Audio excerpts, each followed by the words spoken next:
Hello and welcome to my hobby table for yet another bearing removal and installation video featuring Boca bearings. Today's engine is a OS 46SF ABN engine which dates back to about 1987. Now this is a two-stroke engine, a very popular series of engines for OS. Let's get right to the table and do this bearing removal and installation. Okay, on the table here I've got all the items I need to do this bearing removal. And I've got the OS 46SF crankcase and crankshaft with bearings still installed in it. And I've also lubricated that already so that there might be a little bit of oil coming out. I've got my standard hardwood block, a light hammer, dowel rod to help get the front bearing out, and something many of you may not have seen before, which is a portion of the Boca bearings miniature bearing pullers or removal set that I might need to be using to remove that rear bearing from the crankcase, because sometimes there are instances where the bearing will come out with the crankshaft and there are instances where the crankshaft will come out leaving the bearing installed. So I'm prepared for both scenarios here. So let's get right to the removal and see what happens. I also have my heat resistant glove, which I'm going to put on now, and my heat gun. So let's just start by heating this engine crankcase up really nice and warm. Like I said, I already put oil in here, so I'm hoping that this bearing will come out with the crankshaft.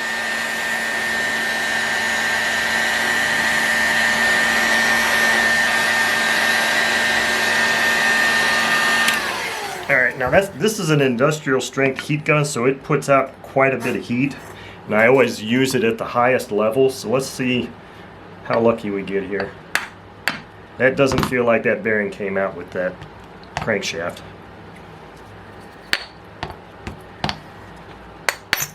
And it did not. So our bearing is still firmly seated, but not to worry. So I'm going to use my dowel rod to push this front bearing out. Wow, that came out incredibly easy.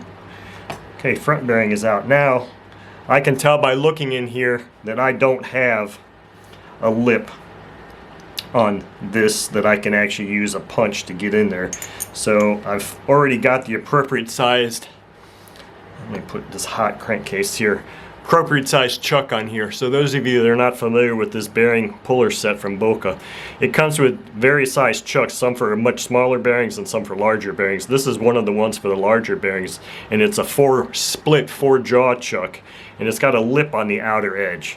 So the theory here, and it's split all the way down, the theory here is it's a set fixed opening there to go into bearings, and then you thread in this extraction chuck, I believe that's what it's called, and it expands the jaws of that so that it grips the inner race of the bearing.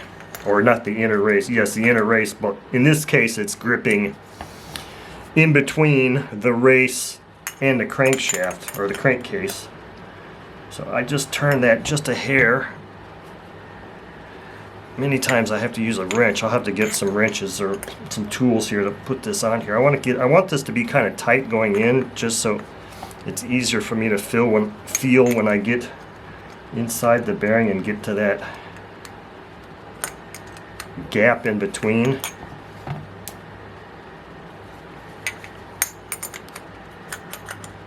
Okay, so I'm feeling it right there. I think I'm just going to have to start tightening this up here. And just tighten it up slightly, and then slide it more into place. And when I say slide it more into place, I'm talking about making sure that I'm in that gap. And you can kind of tell you're in that gap because it's rotating with the bearing. So now I'm going to really put a little bit more tension on this, or expand those jaws more to really grab this thing.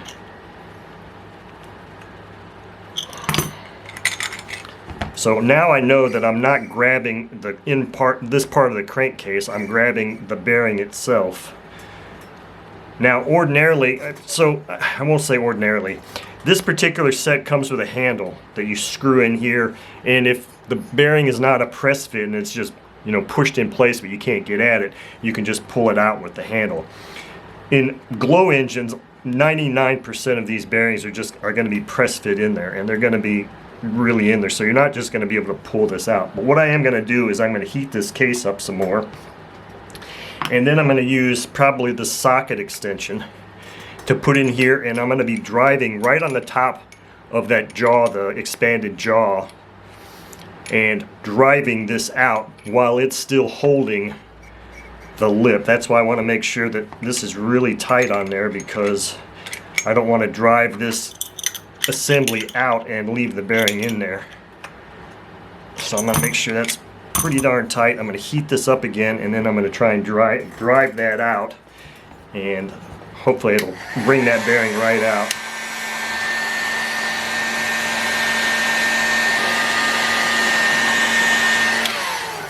Hopefully that's enough. I'm just going to set this in here and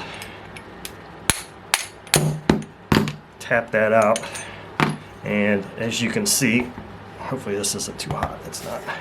That bearing came right out on the jaw just like it's supposed to.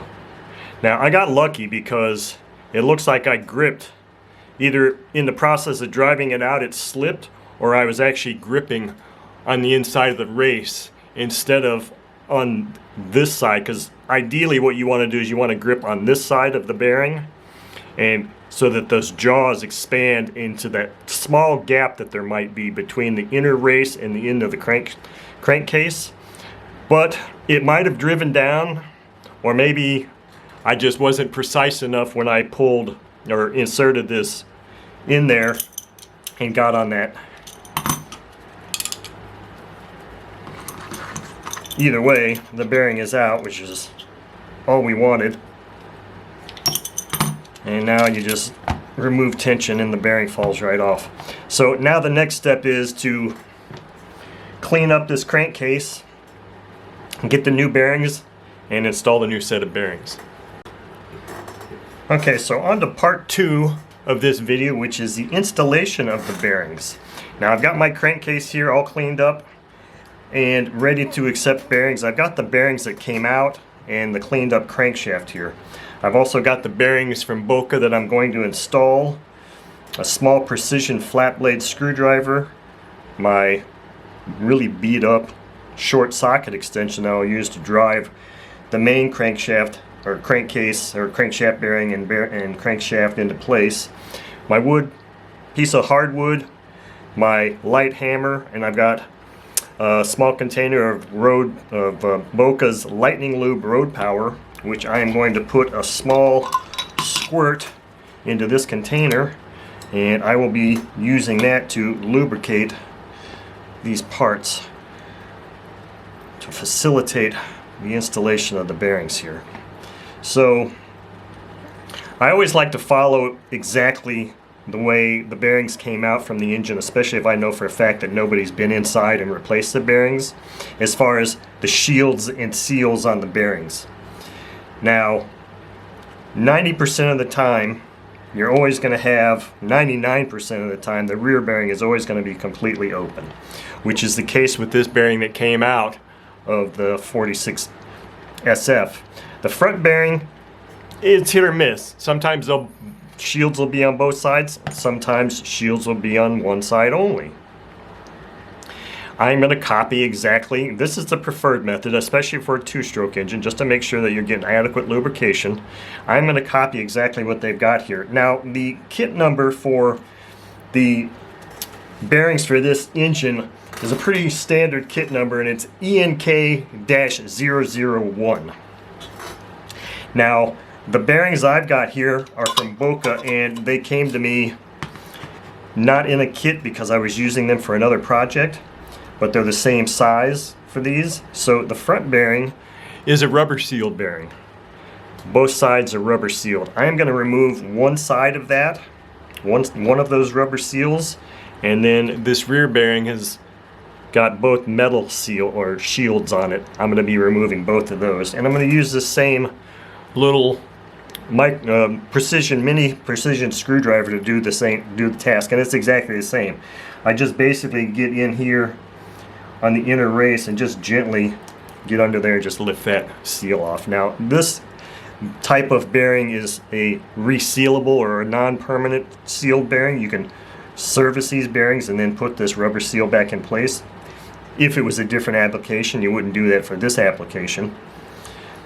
This is a permanently sealed bearing, but you can still remove the shields on them, which is what I'm going to do right now using the same technique. I get in just above that little crack or that gap between the inner race and the shield itself, and I push this in here, and I just start to lift that up and get underneath that and just pull it out of place. Pull it out just like that. I'm going to do the same thing for this side. Now obviously these are permanently sealed and non-removable shields, so when you do that you're damaging it, so you can't put that one back in place if you wanted to. So now what I'm going to do is, I think I already lubed all of these things up. Now all we're going to do is just heat this crankcase up, install our front bearing and then our rear bearing. Let's go ahead and get our rear bearing put on our crankshaft. This is how I always like to have them on here, is just put the bearing in place first.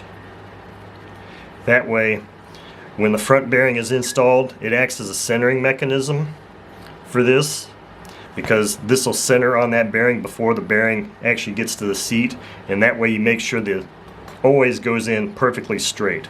That's how I like to do that. So let me get my glove on here. We'll heat this crankcase up and get these bearings installed.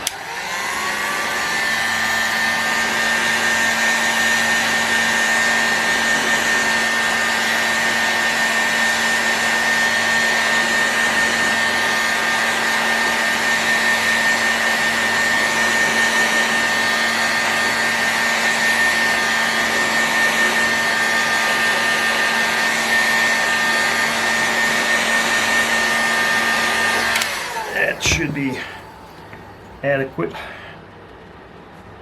So this time I'm going to install the seal is on facing outside the engine. The open area is facing the inside, and I'm just going to tap this into place.